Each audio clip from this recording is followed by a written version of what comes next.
আজকে খুব সুন্দর একটি দিন, আবহাওয়া মেঘলা মেঘলা, এবং আমাদের আজকে বিশেষ করে বীজ তো আমরা ছড়াবই, তার সঙ্গে কিন্তু আমরা সিড বল নিয়ে এসেছি, প্রচুর সিড বল নিয়ে এসেছি আজকে, এবং সেই সিড বলগুলোও আমরা ছড়াবো।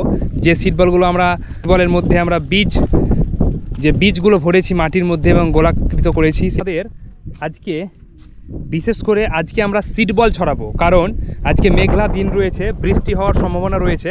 আর সিড বল এই বৃষ্টির দিনে যখন সিড বলগুলো ছড়ানো হবে এবং বৃষ্টি পড়বে, তখন সিড বলগুলো দেখতে পাচ্ছেন, এই সিড বলগুলো বৃষ্টি পেয়ে হালকাভাবে যখন মাটিগুলো গলবে তখন বীজগুলো বেরিয়ে আসবে এবং অঙ্কুর হবে। এটার গুরুত্ব অনেক রয়েছে, তাই আমরা আজকে সিড বল ছড়াবো, বীজও ছড়াবো। আমরা দেখতে পাচ্ছেন একটি সুন্দর রাস্তায় এসেছি এবং রাস্তাটিতে গাছ একদমই নেই, সেই রাস্তাটিতেই আমরা সিড বল ছড়াবো।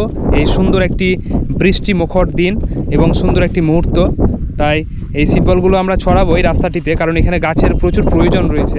একদমই গাছ নেই মাঠের মধ্যে, কিন্তু মাঠটি খুব সুন্দর।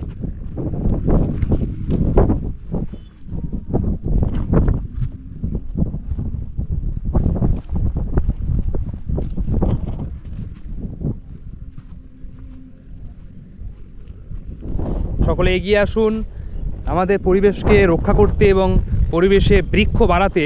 আমাদের গাছের গুরুত্ব অপরিসীম, তাই বৃক্ষ রোপণ করুন, বীজ ছড়ান এবং গাছকে ভালোবাসুন। গাছকে ভালোবেসে এই পরিবেশকে রক্ষা করুন, কারণ গাছই হচ্ছে আমাদের একমাত্র অস্ত্র, যা এই পরিবেশকে একটা শুদ্ধ, সুস্থ এবং একটি সুন্দরভাবে পরিবেশ দিতে পারে, সুন্দর পরিবেশ দিতে পারে। যে পরিবেশ আমাদের অন্য কোনো বিকল্প নেই, গাছের বিকল্প অন্য কিছু নেই, তাই এই পরিবেশকে রক্ষা করতে আমাদের গাছই রোপণ করতে হবে। ঝোড়ো হাওয়া বইছে, তার সঙ্গে আমাদের এই পরিবেশ রক্ষার জন্য এবং পরিবেশ বাঁচাতে আমাদের যে প্রয়াস, এই বর্ষার দিনে বীজ ছড়ানো এবং সিড বল ছড়ানো, এগুলো আমাদের চলবে কন্টিনিউ, কারণ এই হচ্ছে আমাদের পরিবেশ বাঁচার একটি প্রধান অস্ত্র এবং প্রধান কাজ, যেটি হচ্ছে বীজ ছড়ানো। সুন্দর রাস্তা, যেখানে কোনো একদমই গাছ নেই রাস্তাটিতে, তাই আমাদের ছোট্ট একটি প্রয়াস এই রাস্তাতে বৃক্ষ বাড়ানো, কারণ গাছই হচ্ছে আমাদের একমাত্র সম্বল, সেটা আমরা সকলেই জানি।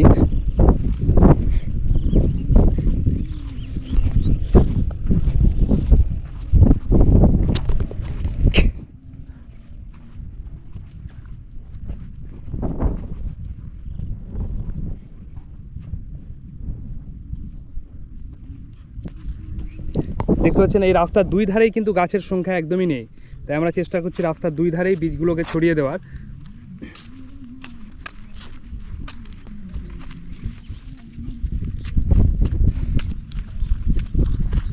ছড়াতে এসে আমাদের একটি কাকার সঙ্গে দেখা, উনি এই রাস্তাতে গরু নিয়ে এসেছিলেন। তা এই কাকার একটি রিকোয়েস্ট, উনি আমাদের কাছ থেকে কিছু বীজ নিবে ওনাদের বাড়িতে ছড়ানোর জন্য। তা কাকার এই মানসিকতাকে আমি স্যালুট জানাই, কারণ আমাদের সকলেরই এরকম ভালোবাসা থাকতে হবে এই গাছের প্রতি এবং এই পরিবেশের প্রতি। কাকার অনেক এই ভালোবাসা রয়েছে, এটা কাকাকে আমরা কিছু বীজ দিব বাড়িতে ছড়ানোর জন্য, এবং কাকাকে এটাও রিকোয়েস্ট করব যাতে আমাদের এই রাস্তাতেও কাকা কিছু বীজ ছড়িয়ে দেয়। কাকা আপনি কিছু বীজ ছড়ান, তারপর কিছু নিয়ে যাবেন বাড়ি। দাও কাকাকে দাও, হ্যাঁ ছড়ান, রাস্তায় ছড়িয়ে দেন। বুঝতে পারছেন তো, এই গাছগুলো যদি হয়ে যায় আপনারই সুবিধা হবে। অনেক ধরনের গাছ আছে এখানে জাম রয়েছে, খেজুর রয়েছে, কাঁঠাল রয়েছে, গাছের প্রয়োজন যে কোনো পরিবেশে।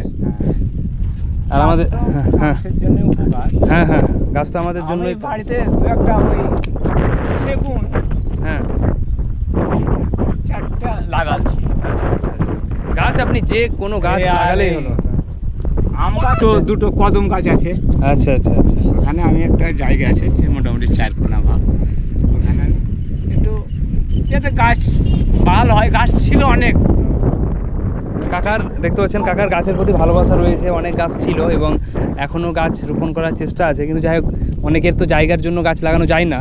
তা আমাদের চেষ্টা করতে হবে, নিজের জায়গা তো অবশ্যই রোপণ করতে হবে, তার সঙ্গে চেষ্টা করতে হবে বাইরের এরকম পাবলিক প্লেসেও বৃক্ষরোপণ করা। এই নিম গাছ, বাহ, নিম গাছ তো আমাদের পরিবেশের জন্য অনেক উপকারী একটা গাছ। মোটামুটি অনেক হয়ে আছে ওই বাগানটা।